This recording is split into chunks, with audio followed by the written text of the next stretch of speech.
Hi friends, എല്ലാവർക്കും നമസ്കാരം. ഞാനിപ്പോൾ ഒരു വീഡിയോ ചെയ്യാന്ന് വെച്ചത്, ഞാൻ വീട്ടിലേക്ക് വന്നു കയറി കുറച്ച് സമയം ഞാൻ വാർത്തകൾ കേൾക്കുകയായിരുന്നു. സത്യത്തിൽ ഇന്നത്തെ വാർത്തകൾ കേട്ടപ്പോൾ വളരെ ദുഃഖം ഉണ്ടാക്കിയ രണ്ട് വാർത്തകളാണ് എന്നെ സ്പർശിച്ചത്.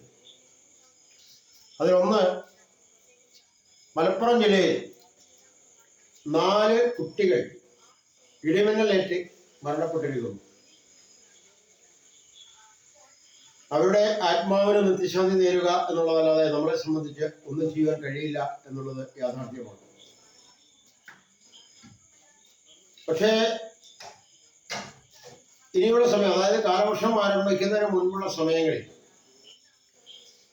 മഴയുടെ ലക്ഷണം കണ്ടാൽ കുട്ടികളെ തുറസായ സ്ഥലങ്ങളിലേക്ക് പറഞ്ഞുവിടാതിരിക്കുക എന്നുള്ളത് മാതാപിതാക്കൾ ശ്രദ്ധിക്കേണ്ട കാര്യമാണ്. ഇവിടെ മരിച്ചിരിക്കുന്ന 4 കുട്ടികൾ എന്ന് പറയുന്നത് അവരുടെ പേരിലോ അല്ലെങ്കിൽ അവരുടെ ജാതിയിലോ മതത്തിലോ ഒന്നുമല്ല എനിക്ക് ഉത്കണ്ഠ എന്ന് പറയുന്നത്. കാരണം കുട്ടികൾ എന്ന് പറയുന്നത് നമ്മുടെ രാജ്യത്തിന്റെ നാളത്തെ സമ്പത്താണ്. ആ 4 കുട്ടികളുടെ ജീവനാണ് അവിടെ പൊലിഞ്ഞിരിക്കുന്നത്. അതാണ് ഏറ്റവും വലിയ ദുഃഖം. ആ കുട്ടികളുടെ ആത്മാവിന് നിത്യശാന്തി നേടണം. അതോടൊപ്പം ആ കുട്ടികളുടെ മരണത്തിൽ അഗാധമായ ദുഃഖം രേഖപ്പെടുത്തുകയാണ്. രണ്ടാമതായി പറയാനുള്ള കാര്യം, പത്തനംതിട്ട ജില്ലയിലെ ഓമല്ലൂരിൽ 3 വ്യക്തികൾക്ക് തെരുവ് നായയുടെ കടിയേറ്റിരിക്കുന്നു.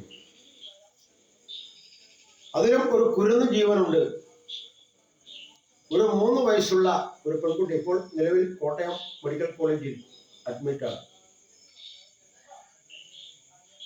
ഇടിമിന്നലിനെ നമുക്ക് മനുഷ്യരെ തടയാൻ കഴിഞ്ഞില്ലെങ്കിൽ ഈ തെരുവ് നായയുടെ ശല്യം നമുക്ക് അവസാനിപ്പിക്കാൻ കഴിയും. അതിന് നമ്മുടെ ഗവൺമെന്റ് സംവിധാനങ്ങൾ ഒന്ന് ഉണർന്ന് പ്രവർത്തിച്ചാൽ മാത്രം മതി.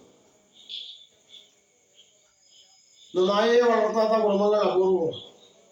പക്ഷെ നായകൾക്ക് സമയാസമയങ്ങളിൽ പ്രതിരോധ കുത്തിവയ്പ്പുകൾ നൽകുകയും അവയെ സുരക്ഷിതമായി കൂടുകളിലിട്ട് വളർത്തുകയും അതുപോലെ തന്നെ തെരുവ് നായകളെ കൊന്നുകളയണം എന്ന അഭിപ്രായം എനിക്കില്ല. കാരണം അതൊരു ജീവനാണ്. പക്ഷെ അതിൻ്റെ വംശവർധന തടയുവാനുള്ള സംവിധാനങ്ങൾ അതാത് ഗ്രാമപഞ്ചായത്തുകൾ കൃത്യമായും നിർവഹിക്കണം എന്നൊരു അപേക്ഷ കൂടി എനിക്കുള്ളത്. കാരണം സത്യം പറഞ്ഞു കഴിഞ്ഞാൽ വളരെ സങ്കടം തോന്നി. 3 വയസ്സുള്ള ഒരു കുട്ടി അതിൻ്റെ വീടിൻ്റെ ഉള്ളിൽ വെച്ച് തന്നെ ഒരു തെരുവ് നായയുടെ ആക്രമണം നേരിടുകയും ആ നായയുടെ സാമ്പിൾ ഇപ്പോൾ തിരുവല്ലയിൽ പരിശോധിച്ചപ്പോൾ ആ നായയ്ക്ക് പേവിഷബാധയുണ്ട് എന്ന് സ്ഥിരീകരിക്കുകയും ചെയ്തിരിക്കുകയാണ്. അപ്പൊ ഇത്തരത്തിലുള്ള സാമൂഹ്യ ദ്രോഹമായിട്ടുള്ള നടപടികൾ, തിരുവനന്തപുരം സാമൂഹ്യ ദ്രോഹമാണ്. ആ നടപടികൾ അവസാനിപ്പിക്കുവാനായി കേരളത്തിൽ നമുക്കിപ്പോൾ ആരോടും ആവശ്യപ്പെടാൻ പറ്റില്ല. കാരണം കേരളത്തിൽ ഗവൺമെന്റ് ഇല്ലാത്തതുകൊണ്ട് ആരോടും ആവശ്യപ്പെടാൻ പറ്റില്ല. പക്ഷെ നമുക്കിവിടെ കേരളത്തിൽ നിന്ന് 2 കേന്ദ്രമന്ത്രിമാരുണ്ട്. എനിക്ക് അവരോടാണ് ആവശ്യപ്പെടാറുള്ളത്. കേന്ദ്ര ഗവൺമെന്റ് നേരിട്ടിടപെട്ട് കേരളത്തിലുണ്ടാകുന്ന തെരുവ് നായയുടെ ശല്യം പൂർണ്ണമായും അവസാനിപ്പിക്കാനുള്ള നടപടികൾ സ്വീകരിക്കണം.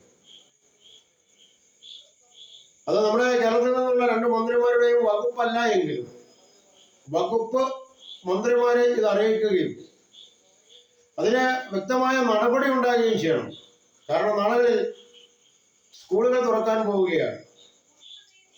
അപ്പൊ സ്കൂളുകൾ തുറന്നു കഴിഞ്ഞാൽ കുട്ടികൾ യഥേഷ്ടം സഞ്ചരിക്കും. ആ കുട്ടികൾ സഞ്ചരിക്കുമ്പോൾ ആ കുട്ടികളുടെ നേരെ ഏത് സ്ഥലത്തു നിന്നും തെരുവ് നായ്ക്കൾ കടന്നു വരാം. അപ്പൊ അത് ഒഴിവാക്കാനുള്ള നടപടി സ്വീകരിക്കണം എന്നുകൂടി ഞാൻ ഈ അവസരത്തിൽ ആവശ്യപ്പെടുകയാണ്. കാരണം ഇതൊരു സാമൂഹ്യ പ്രതിബദ്ധതയായി കാണണം.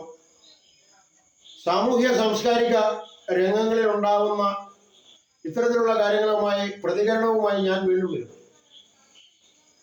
കാരണം ഞാനും ഈ രാജ്യത്തെ ഒരു പൗരനാണ്. അതുകൊണ്ട് തന്നെ ഈ രാജ്യം നേരിടുന്ന ഏതൊരു വിഷയത്തെക്കുറിച്ചും പ്രതികരിക്കുവാൻ എനിക്ക് അവകാശമുണ്ട്. എന്നെ സപ്പോർട്ട് ചെയ്യുവാൻ മനസ്സുള്ള ആളുകൾക്ക് സപ്പോർട്ട് ചെയ്യാം.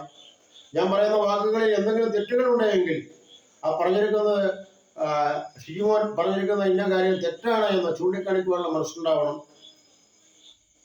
അപ്പോൾ വിമർശനങ്ങളെ, ആരോഗ്യകരമായ വിമർശനങ്ങളെയും ഞാൻ ഇഷ്ടപ്പെടുന്ന വ്യക്തിയാണ്. അതുകൊണ്ടാണ് ഈ സമയം ഇത്തരത്തിലൊരു വീഡിയോ ചെയ്യുന്നത്. എല്ലാവരുടെയും സപ്പോർട്ട് ഞാൻ പ്രതീക്ഷിക്കുന്നു. Okay, thank you.